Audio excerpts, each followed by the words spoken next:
Hello, everybody. How y'all doing? Wanted to get on here and have a little chat session with you guys.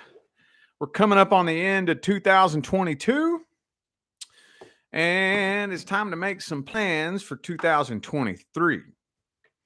I'm one of those types of people. I don't like to wait until New Year's Eve or New Year's Day to start, making changes. Like I always start as early as possible. So, in the past few months, there's been a lot of expansions. I've been branching off, doing a lot of different things. I actually do have a surprise. It was a surprise to me, expansion that'll be starting next week that I'm not going to share all the details on. I'll share it once everything starts to unfold. It was a surprise to me. I didn't really expect it. I'll give you a hint. I was invited onto a platform that I never would have dreamed I would be on. I was invited. So anyway. So I just wanted to touch up with y'all. Who we got here? Wet Lobo. What's up? How you doing? Hello, Julie. What's up?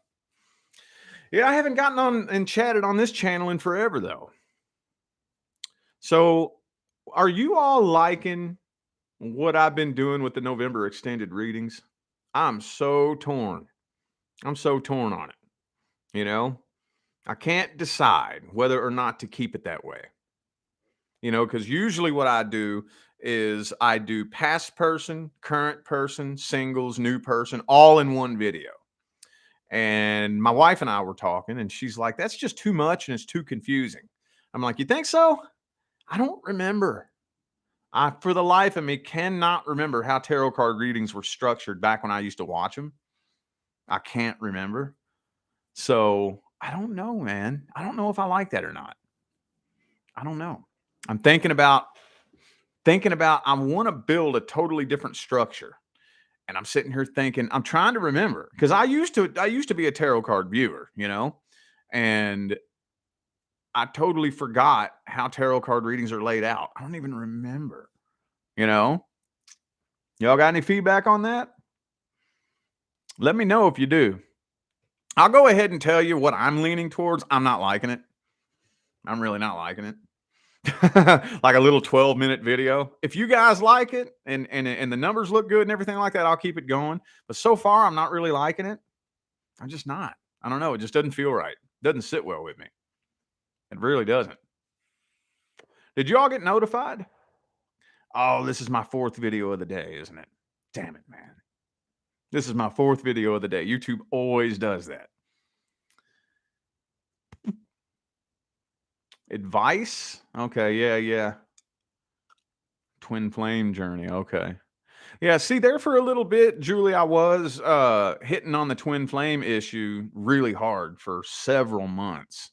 And to be honest, I don't remember why I backed away from that. I think it probably has something to do with the fact that like the twin flame connection seems to always be very misunderstood by lots of people, And I think I just got frustrated with that several months ago. And I was like, you know what? I'm backing away from the whole twin flame thing. I'm not going to touch that, So I kind of backed away on that. But yeah, that is one of the biggest things that I hit on is advice.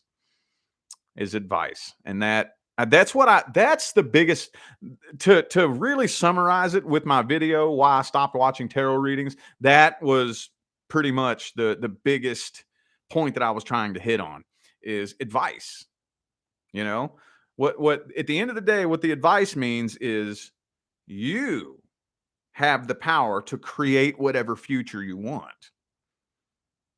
I've never met or seen a tarot card reader that can tell you how to change the outcome.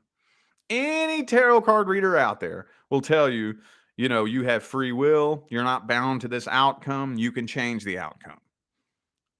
I've never seen a reader personally who can, in detail, dig energetically and explain to you exactly how to do it.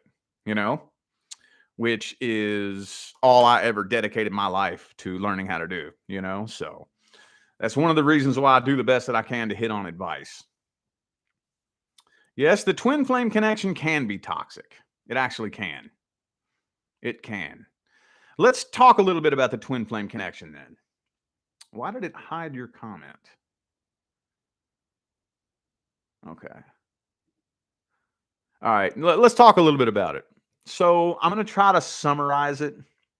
There's obviously going to be some things that get left out. I'm not going to go all the way and dig. I'm going to do the best that I can to cram it into a nutshell. In today's day and age, the twin flame connection has a lot to do with the shift that we're in. Okay. See, in order to incarnate into and maintain an existence in the third dimension, which we're not even in anymore, you are required to experience trauma. Required. Because that trauma that we all experience is what pulls our frequency down as low as it can possibly get. And that's how we survive in these thick, dense human skin suits, you know, trauma. So we experience this trauma and whatnot, and we are conditioned to bury it and swallow it and not heal from it. That's what we're conditioned to do.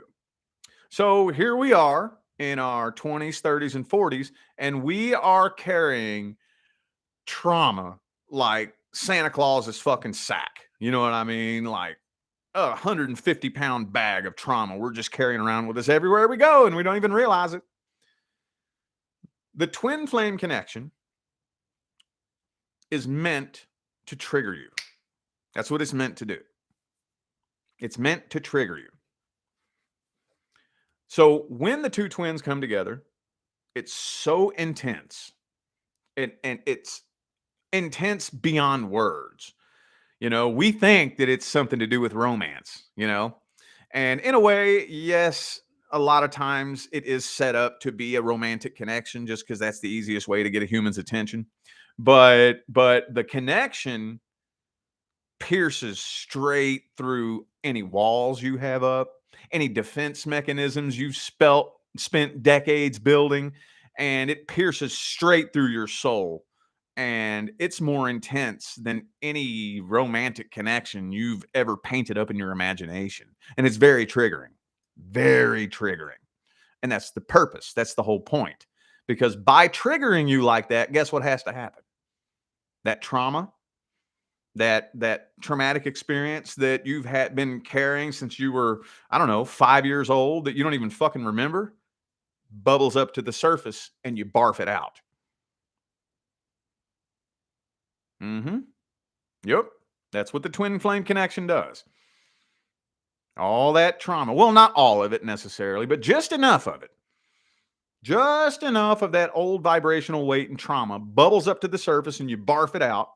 And now that's like pulling a bunch of weights out of the sack. Now you're lighter. Now your frequency is higher, both of you.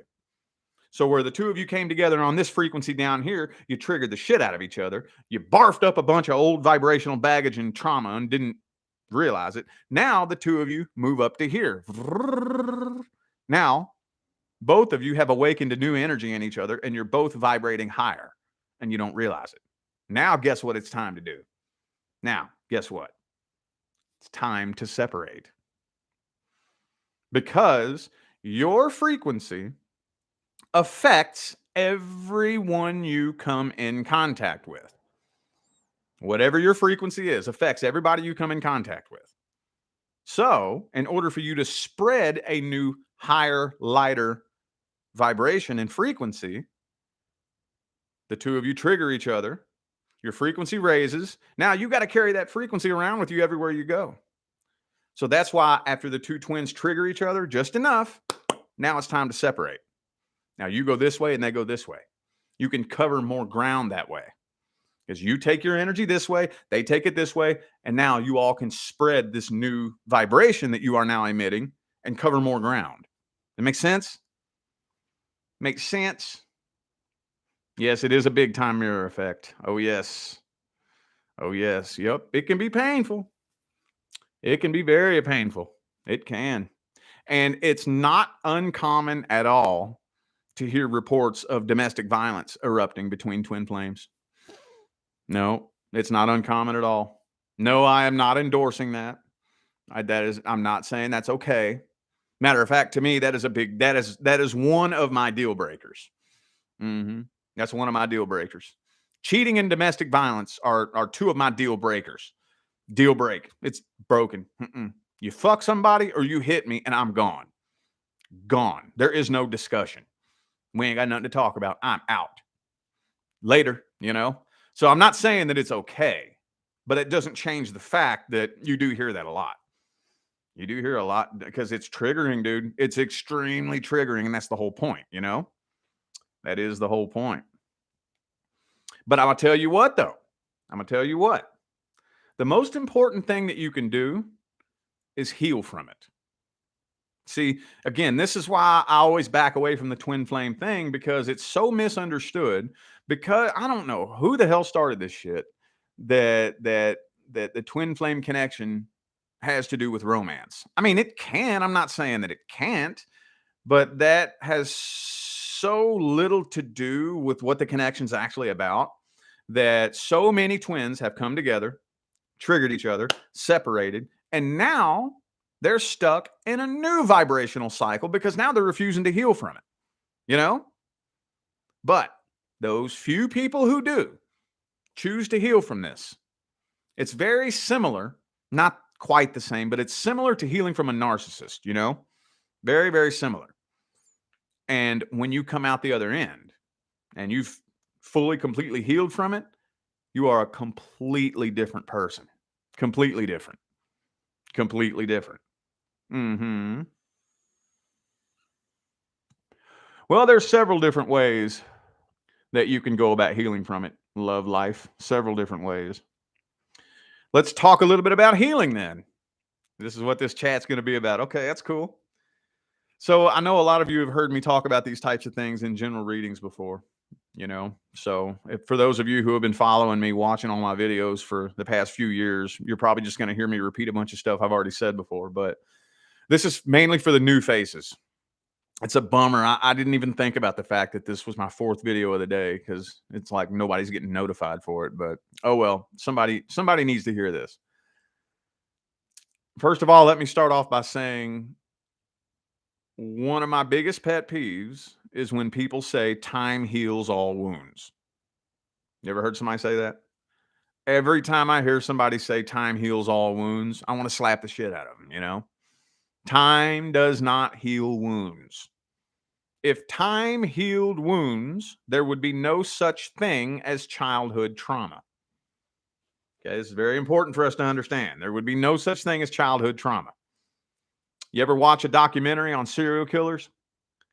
You know, the serial killer, psychopathic, crazy serial killer goes and terrorizes a town and just does the most horrific, heinous, unthinkable shit.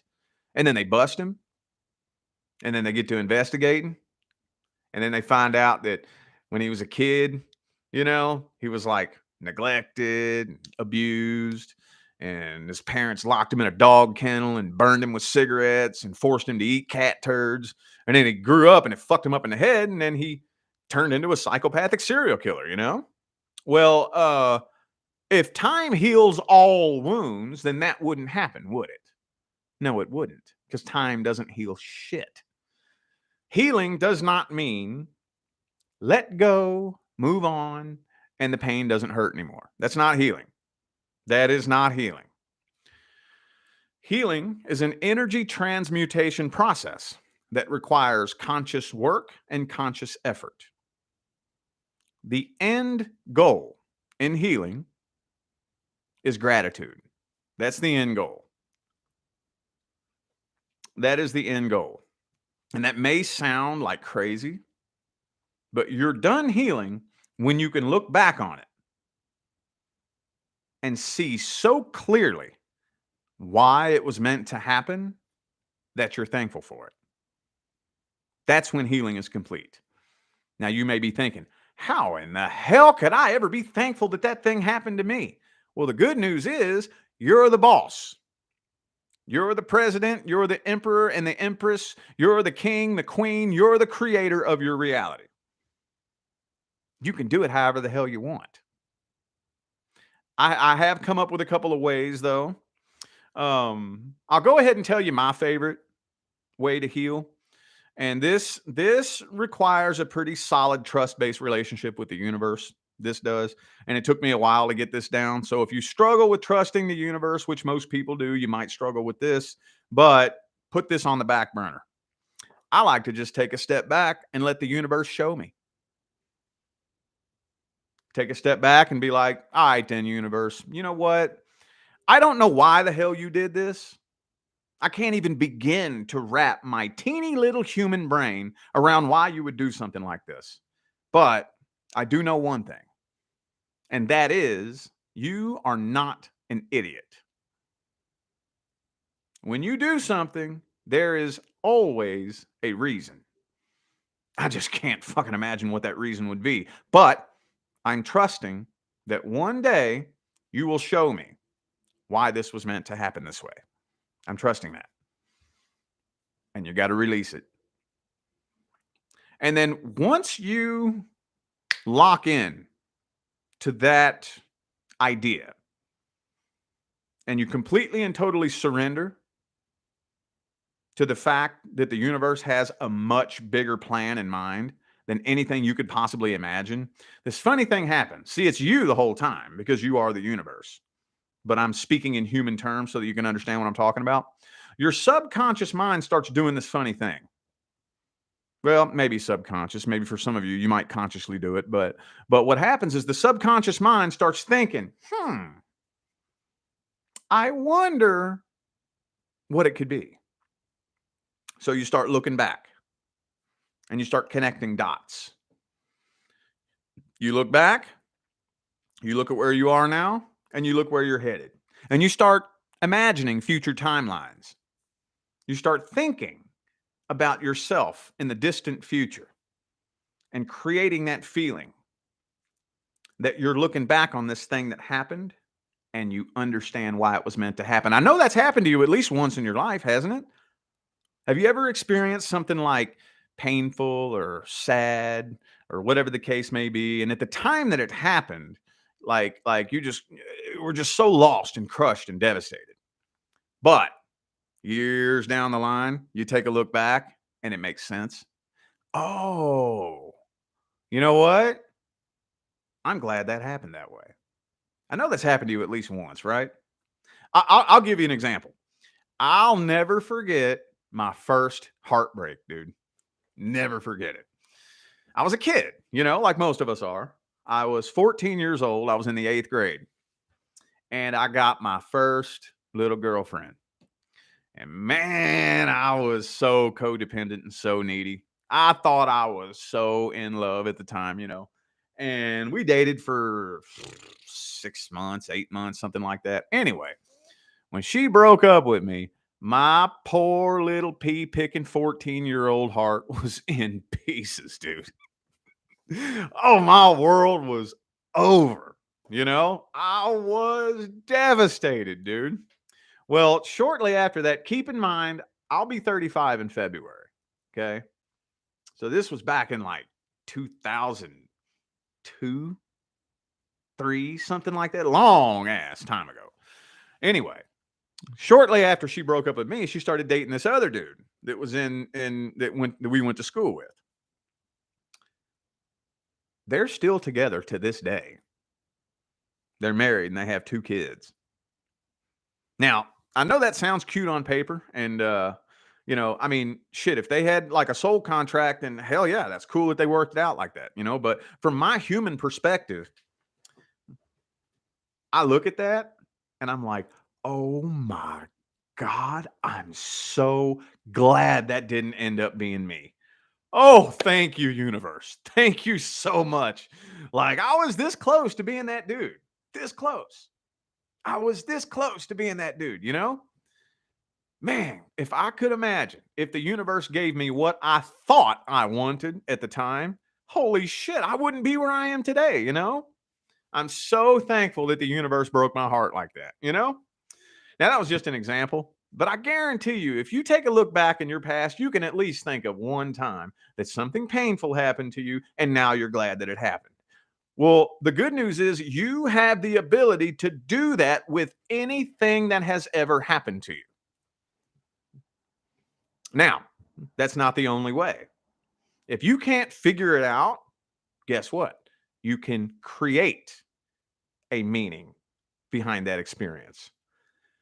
You are the one who is in charge of assigning meaning to your life experiences. You know that, right? You're the one that does that. You're the one that does that. Mhm. You decide why your life experiences were meant to happen. You know what the problem is, though? Most people don't even bother. Something bad happens, something painful, and your average person does everything that they can to forget about it and block it out. Well, guess what? Now it's unfinished business because you, the creator of your reality, never assigned it a meaning. So now it's unfinished business, which is karma. So you get to decide what it means, and you can create a meaning. I came up with a 3-step process that you can use to create a meaning to anything that's ever happened to you. Now, again, you're the creator of your reality. You don't have to do it like this if you don't want. As long as the end goal is met, you can do it however the hell you want. But if you do it like this, it will work. Step number 1, I need to think of at least one thing that I learned from that experience, preferably about me. What did I learn about me? Now, as soon as I figure out what I learned from that experience, step number 2 is I got to get to work applying what I learned about me to my life. Mhm. See, people complete that first step and they think that's it, you know? Well, I learned that I'm emotionally codependent, or I learned that I have PTSD, or I learned that I have an anger problem, or I learned just go through it. Just go through it. And it's like, okay, that's cool. What are you going to do about it? Well, what do you mean what I'm going to do about it? That's just who I am. Bullshit. Nuh-uh. Now I got to get to work and apply what I learned to my life and start making changes and start doing inner work. And I got to do this with such dedication and consistency that it eventually starts producing positive results in my life. That can take time. It's very rarely an overnight process. But the minute that starts happening, the minute this inner work that I'm doing starts producing positive results in my life, I take the positive results and tie them to that experience. I redefine the meaning of that experience, and now I continuously express gratitude. I'll give you an example.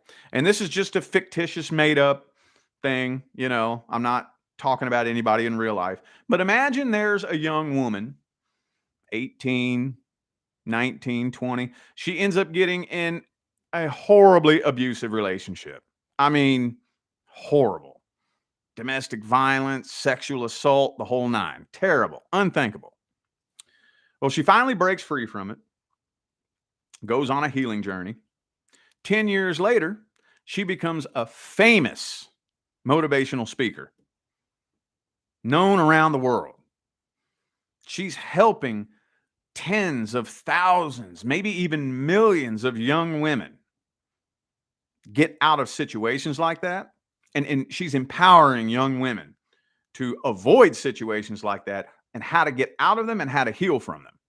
She's changing the lives of millions of women. So it's up to her whether or not she chooses to look at that abusive relationship she was in as something that happened to her to make her a victim or something that happened for her. Because she wouldn't be this world famous motivational speaker who's helping change the lives of millions of young women if she didn't go through that. But it's her responsibility. Nobody can create that meaning for her. That's her job. That's her job.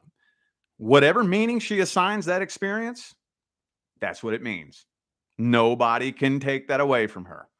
So if she chooses to believe with all of her heart that she was just a victim of something horrible that happened to her, nobody can say otherwise. She's absolutely right.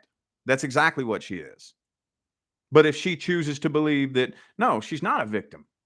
I'm not a victim. That didn't happen to me. That happened for me. Not only did it happen for me, but it happened for millions of other women around the world as well. It depends on what she chooses to believe. The universe has no choice but to keep handing you evidence that supports what you believe. That's it. That's how it works. And you know that your beliefs are as changeable as your underwear, right? Oh, yeah, they are. The only thing a belief is, as Dr. Joe Dispenza says, is a thought that you think over and over and over until it burns itself into your subconscious mind and runs all by itself on autopilot, just like a computer program. So when it comes to healing, that's the real healing journey. That's the truth. Now, on an individual level, it can get much deeper and go, get more convoluted and hard to follow and complex than that. But in a nutshell, you can take that and apply it to anything. Yes, you can. That's essentially the healing path. I mean, I know I explained it in a short, quick little nutshell, but unfortunately, very rarely is that a switch that you can flip overnight. It's usually a long, drawn out, painstaking path, But at the end of the day, you're healed when you can look back and express gratitude. We were not born into and brought up in a system that wants you to heal. No, we were not. We were born into and brought up in a system that wants you to be a victim. Because if you believe you are a victim, you're a damn victim. It's exactly what you are. And you're easy to control. But for those of you who are actually genuinely wanting to know how healing works, that's how it works. That's the truth. Vapor 98. Did you hear what I said from the very beginning? Whenever something bad happens, take a step back and say, I don't know. I don't know how that could be a positive thing. I don't know, universe. I have no idea. I have no clue why you did this. But I'm trusting that one day you will show me. I am trusting that one of these days I will see the good in that situation. And that's one of those types of things where you have to take a step back. You're not going to know a lot of times. Like I said, it's not a switch you can flip overnight. It's not. That's why you have to take a step back and hand it over to the universe. That doesn't mean the pain goes away. That doesn't mean everything's okay and it doesn't hurt anymore. What it means is you trust the process and trust the plan. All right, universe. I don't know why you're putting me through this, but I know that whatever you're doing, there's a reason for it. I'm trusting that one of these days you will show me the reason. And you got to lock into that. You got to lock into that shit, dude. You lock into that and you hold on to that and you maintain that for a long, drawn out, extended period of time. I promise you. Not you might. Not you could. You will see the positive in the situation eventually. If you're looking for it and if you choose to. See what I'm saying? That makes sense? Thank you, Ghost Rider. Appreciate you.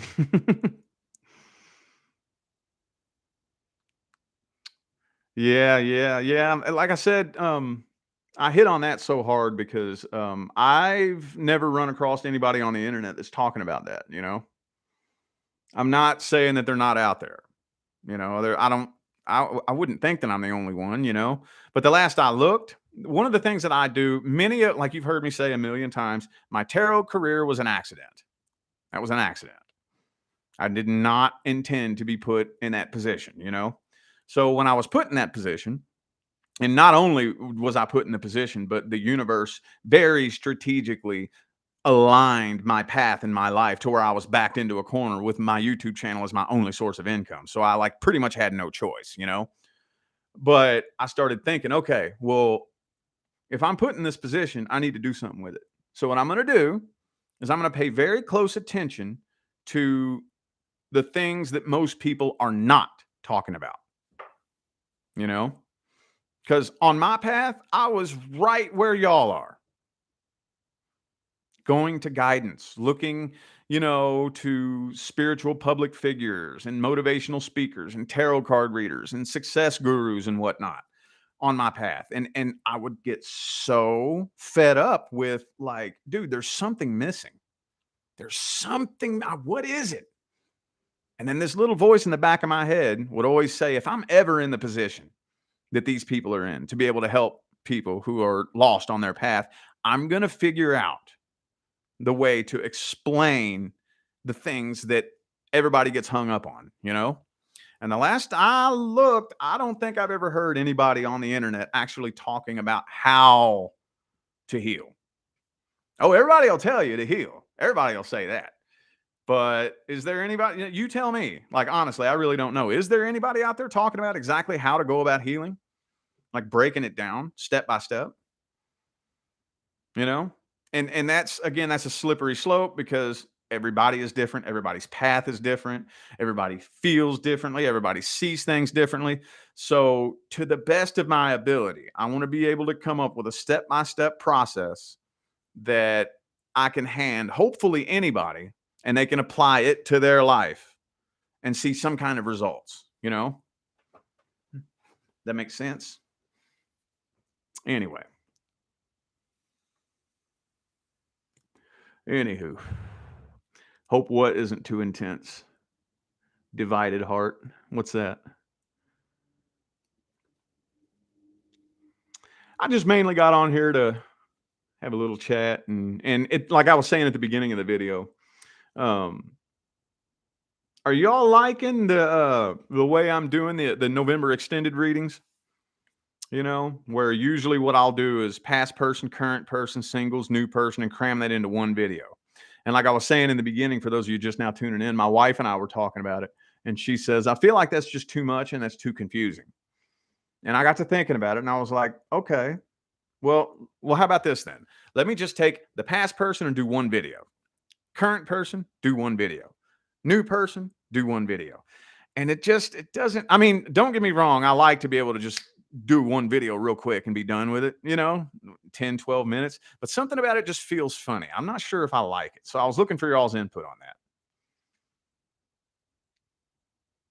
Because, like I said, 2023 is coming up.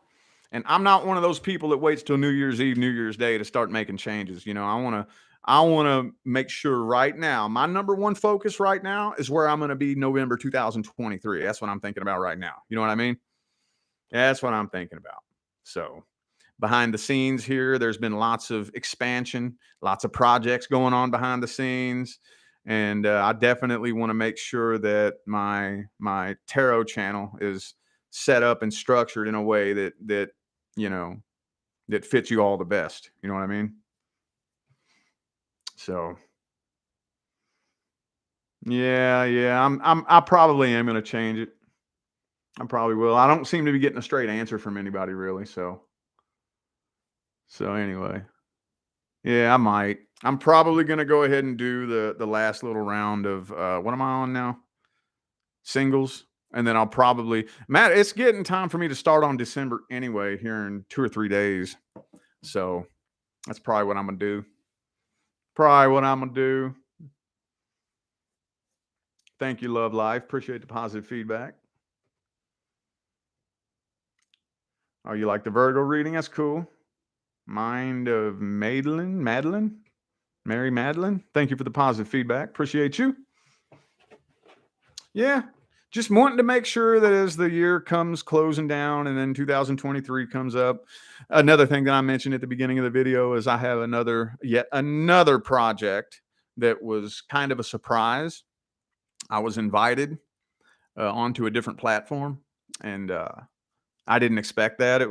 It came as a surprise. So there's changes going on. We're growing. My wife is branching off, and she started her own business, and so I don't want to get so caught up in all my other little projects that I'm neglecting this here, the bread and butter of the whole business. And this right here is my way of planting the most seeds. You know, like earlier, like just talking about healing a couple of minutes ago. I bet you, matter of fact, I know for a fact that at least one person, just one, at least one person, that's going to stick in their head. And they're going to hear that in their head over and over and over. And guess what? Next year, 2 years from now, 3 years from now, they're going to transform their fucking life with that little piece of advice that I just gave. And that's why I do what I do. I try to be the voice that I needed on my path. That's all I really do. So, anywho, yeah, I am a king of swords. Absolutely. I am a king of swords.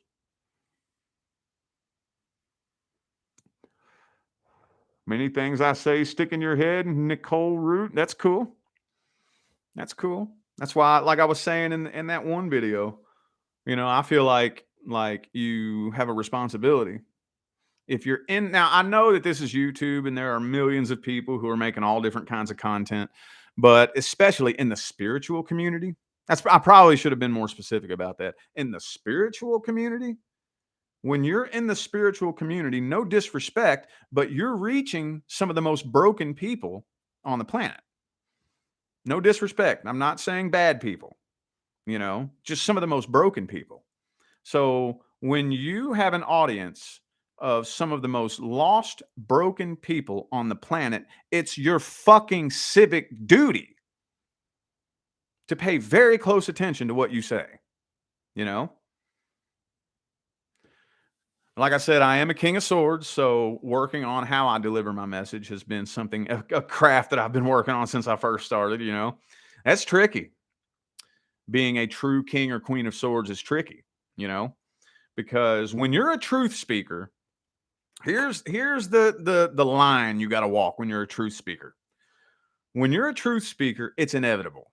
You are going to piss people off. It's inevitable. But your intention behind your words is what's most important. See, a king of swords reversed speaks the truth on purpose with the intention of pissing you off. Or a queen of swords reversed, an asshole or a bitch. So to be a true king or queen of swords, our duty is to speak the truth, the whole truth, and nothing but the truth, with nothing but compassion, love, and understanding behind the words. People are going to get pissed off. People are going to get hurt. That just is what it is. I would rather you not, but I'm not going to water it down and sugarcoat it to make you feel better about it. I'm going to tell you what you need to hear, and walking that fine line of having that compassion and understanding behind the message it's a craft, man. I'm going to tell you, it's an art in and of itself.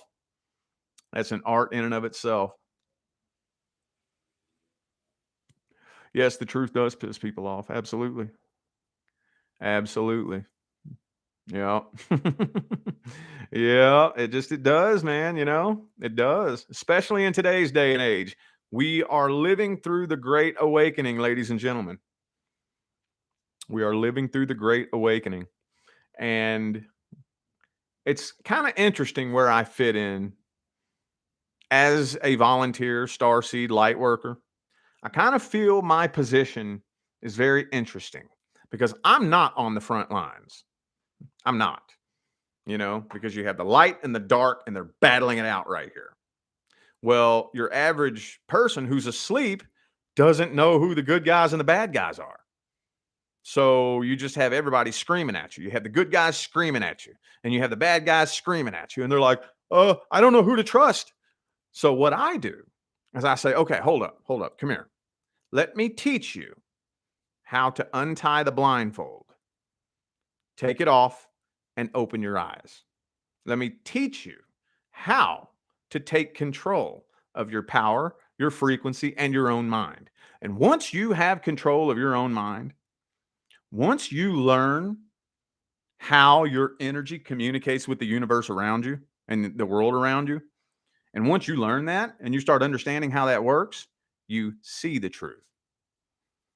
I don't need to tell you what the truth is. Once I teach you how to use your internal guidance system, your eyes pop open and you see the truth. You know how you see the truth? Your bullshit detector becomes really, really sensitive. Once you learn how, that's why I teach manifestation, dude. That's the reason. That's the reason. That's the reason. It has nothing to do with making money or attracting your life partner. Those things are just bonuses that come along with it. The reason it's so important to learn manifestation is because once you learn manifestation, what you're learning is how your frequency is producing your life experiences, how your energy is attracting the people into your life that it's attracting.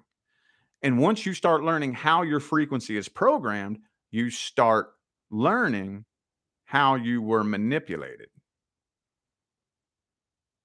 That makes sense? Once you start learning who's manipulating you, that's all you need to know. That is all you need to know. That's it. That's it. And you start coming out of the matrix. Yep. For real. And it can be, you leave a lot of things behind. You leave a lot of things behind. Movies. Ain't even got no interest in that no more. You don't even turn the TV on anymore, you know? Very rarely. Not to watch anything on mainstream.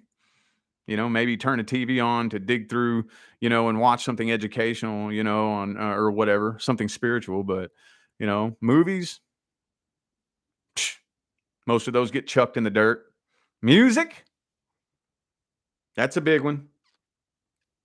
Once you learn how your emotions create your energy and you start learning what most of this music out here is programming you to do emotionally, lots of people turn the music off too. Or at least they're real picky about what kind of music they listen to. You know, what has most music been programming us to do for the past however many decades? Most music. What is most music about? Heartbreak. Right? Heartbreak. Most people don't realize it, but they're becoming emotionally addicted to heartbreak. Think about it. How many times have you sat and listened to a sad song on purpose? Because it feels good, don't it? It's addictive. How many times have you done that? You know you've done that. Don't lie. Well, guess what you're doing? Guess what you're programming your subconscious mind to do? Guess what frequencies you are blasting off of you when you become addicted to that sad heartbreak music? What kind of frequencies do you think you're casting? And what type of experiences do you think those things are manifesting? Think about it. Take as much time as you need thinking about that. The awakening process, it can be a doozy. It can be a doozy. Absolutely.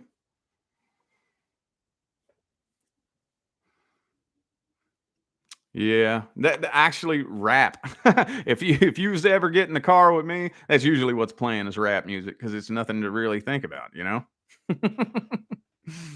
You know, but yeah, that's just something to think about, man. Something to think about.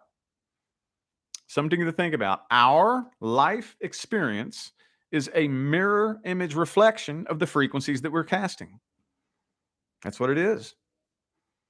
So finding out what frequency you're on is hard. It's like asking a fish what it's like in the water. Could you imagine that? Asking a fish what it's like in the water? Fish be like, "What water? What the hell is water?" That's how difficult it is to figure out what frequency you're on. Most people have no idea what frequency they're on.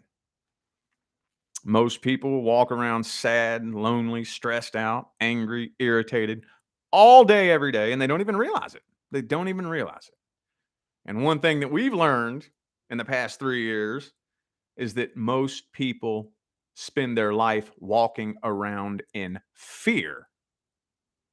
But the crazy part about that is they think they're doing themselves a service. They brag about it. Do you believe we have been manipulated into believing that fear is responsible? Dude, this whole game, this whole game is woven together by the fabric and the threads of fear. Fear is the glue that holds this whole fucking game together. Think about how many fear-based decisions you make on a daily basis. Think about it. Think about it. How many times you wash your hands? Oh, I'm going to go there. No, I'm not promoting bad hygiene. I'm just making a point. You wash your hands. Why you wash your hands? Because you're afraid of germs. You lock your doors. Why you lock your doors? Because you're afraid of intruders. Think about all the little fear-based decisions that you make. Just think about it. No judgment. I'm not saying judge yourself. That doesn't make you a good person or a bad person. Just think about it. Just for no good reason other than to think about it. Every time you make a decision, think about it. 95% of the times, when you make a decision, it's done out of fear. Isn't that crazy? We got to undo that shit, dude. I'm not saying stop washing your hands and stop locking your doors. That's not what I'm saying. You understand the point that I'm making? No, the point I'm making is hard to express in words, but yeah, this is the awakening process, man. Just in a nutshell, this is, little tidbits and pieces. So, hang on.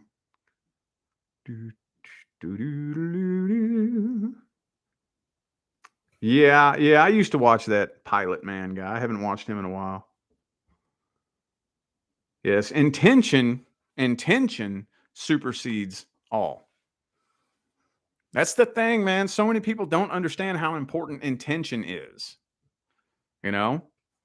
Intention is the fuel that fuels every decision that you make. And most people think that they can hide their intentions,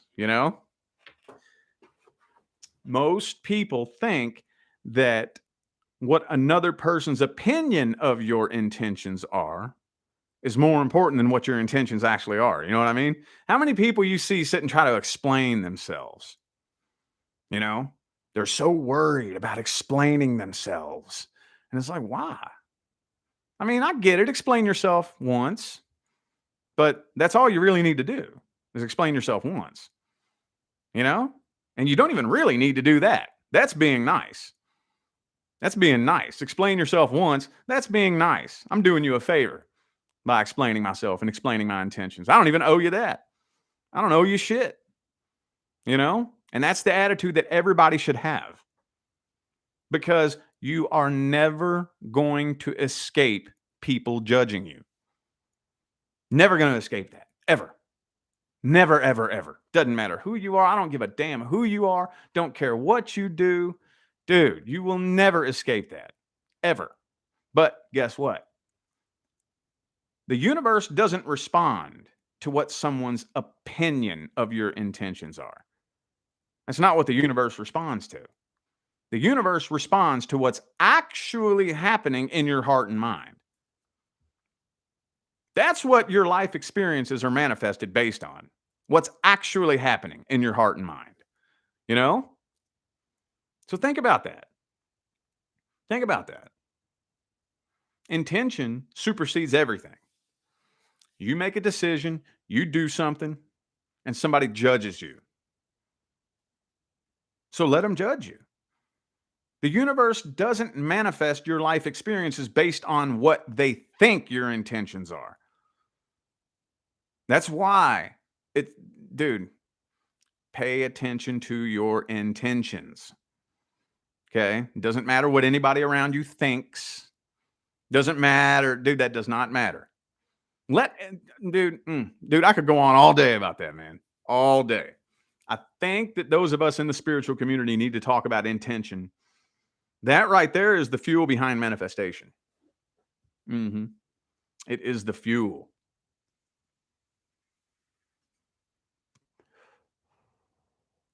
Anywho,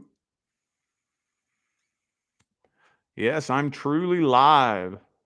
I show is. Anyway, though, I've just been thinking for the past couple days about getting on here and chatting. Haven't done it in a while. Actually, used to. I would get on my secondary channel, and I've done that a couple of times here the past couple of weeks on the weekend, like on a Saturday. I'll get on my secondary channel that I do my readings on, and I'll chat in the mornings. But I haven't gotten on here on this channel and chatted with you guys in a while. Just wanted to get a little bit of input, connect with y'all, do some Q&A. It's hard. It for me, it's really hard to connect like one on with the comments and whatnot while I'm reading. It's really hard. It's difficult because I'm in the flow state. You know what I'm saying? Like when I'm flipping cards, I got information coming in, and it's really hard to like read the comments and connect with y'all.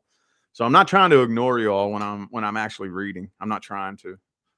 You know, some people have said that before. Oh, you just ignore all your subscribers. No, I'm not ignoring you. I'm trying to deliver you an important message. You know what I mean? So I'll probably start doing this a little bit more often, but I'll do it before I do my 3 videos so everybody gets notified for it, you know? So yes, Leslie, the flow state. That's another thing. That's another one of the things that we got to learn how to master is the flow state. You know what taught me the flow state? Reading tarot. Reading tarot. That's what taught me the flow state. It's hard, man. It's hard to just let go and let flow. Sounds simple as hell. It sounds really easy. It's not that easy. Took me a while. Took me months and months and months and months and months to just let go and let flow, you know? So, yep, get into the flow state. That is when manifestation, that's when the universe is working through you and manifesting, you know? That's when. Well, go buy you a deck, Leslie. That's what I did. That's the only reason I ever bought my first deck, honestly, was just to read my own situation. That was the only reason, dude. Because like I said, I got addicted to the YouTube tarot card readers. And after about 6 months, I was getting tired of just spinning in circles. And I was like, man, I'm broke. I can't afford a personal reading, but I can afford to go up to the little spiritual store. It was a store called Liquid Sunshine in the town of Farmington, Maine. I was like, I'm gonna go up there. I'm gonna buy me a deck of these little shits, and I'm gonna learn this myself. So that's what I did, man. I dedicated my life to learning how to read these things, and then guess what? I was getting the same goddamn thing that the YouTube tarot card readers were getting. Same message was coming through. I'm like, damn it, man. Damn it. So anyway, you should though. You can get you a good little deck for like less than $20, I think. Let me see here. Let's see what we got. I'm pretty sure like $18.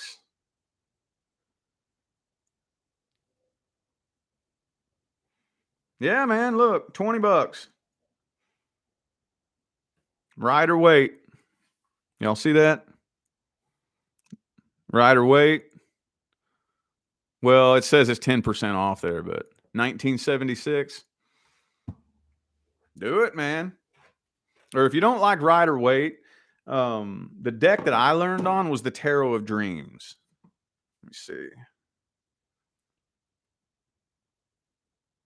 Tarot of Dreams. Yeah. That was $25, $26. That's the deck that I learned on.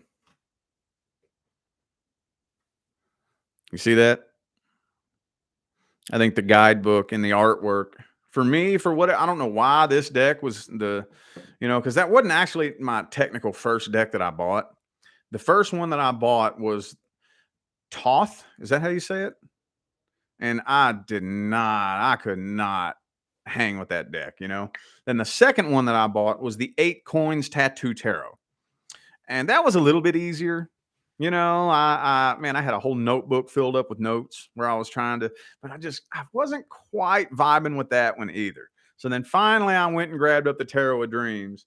And this one here was the one that I really learned on. This one, like I said that one time, is when I sat for 8, 9 hours in one spot with reading through each card and each page of that guidebook. And you know what? I just went from cover to cover in that guidebook, dude.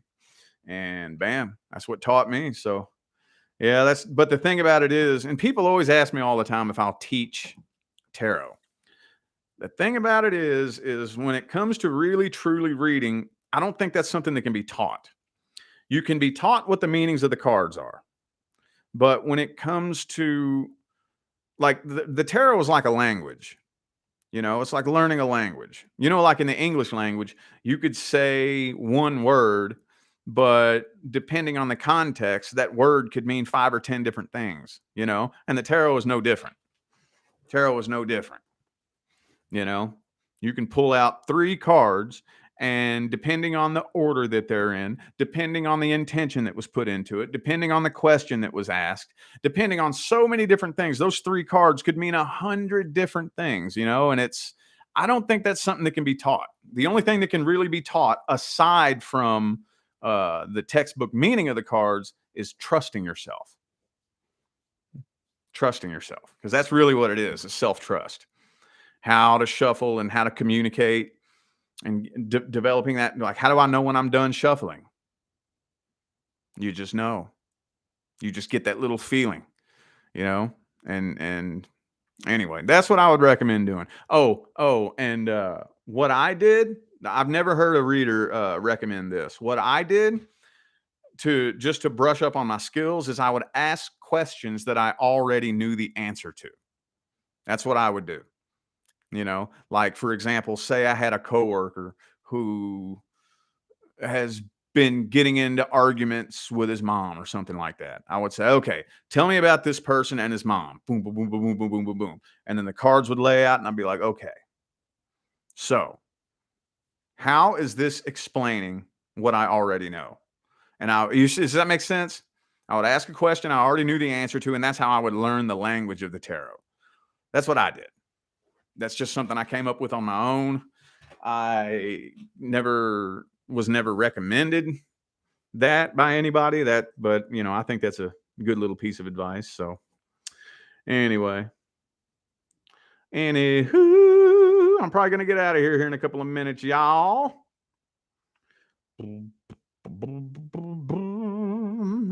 Yeah, and also too, I think that you don't be too hard on yourself, you know? Don't go too crazy, like everything has to be too perfect, you know? And like back in the day too, like there was a lot of people who would like say something to the effect of, "Oh, did you read the guidebook on this deck?" And I'm like, "No, I don't read the guidebook on any deck." Like if I get 2 different decks of tarot cards, I read them all the same. That's just me, you know? Just me. It's much more of a trust-based relationship with the universe when you're reading. Much more. And it's a diagnostic tool. I use it as a diagnostic tool. You know, like when you take your car to the mechanic and he plugs the diagnostic machine up to it, he's like, "Oh, your cylinder 4 is misfiring, your map sensor's fucked. You need an O2 sensor. You know, your air fuel mixture's too lean or too rich. Okay, have a nice day." Like, what? You know, it's like, no, no, no, no, no, no, no, no, no, no. We got to work on this now. Now that we've diagnosed the problem, now let's get to work on it. That's where I throw in the science of manifestation and the behavior of energy. You know, think about that. Anyway, though, I'm going to go ahead and get out of here, y'all. Greatly appreciate y'all tuning in. I'm probably going to try to make it a point to do this more often, but appreciate y'all's feedback. I'm going to get out of here. It's time for bed. Y'all enjoy the rest of your night. Stay blessed.